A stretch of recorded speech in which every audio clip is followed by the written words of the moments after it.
Sonko à l'Assemblée.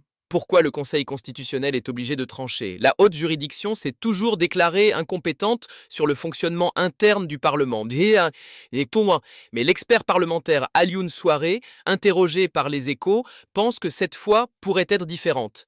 Des députés de l'opposition ont déposé une requête contre la réintégration d'Ousmane Sonko à l'Assemblée nationale.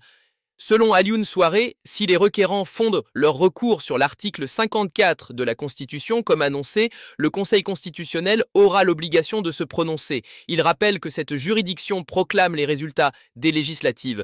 Elle est aussi garante de la liste définitive des députés élus. L'article 54 prévoit l'incompatibilité entre les fonctions de membres du gouvernement et l'exercice d'un mandat parlementaire. Alioune Souaré estime que le Conseil pourrait constater qu'Ousmane Sonko aurait dû être déclaré démissionnaire d'office, cela en application de l'article LO 172 du Code électoral pour non-respect du délai légal de 8 jours.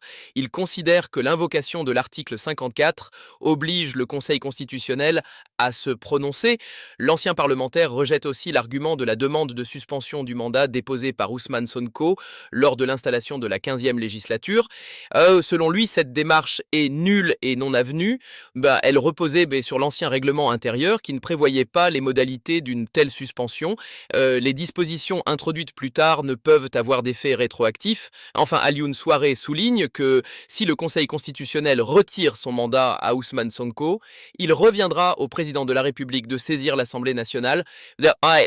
Cela pour faire constater cette démission d'office conformément au Code électoral.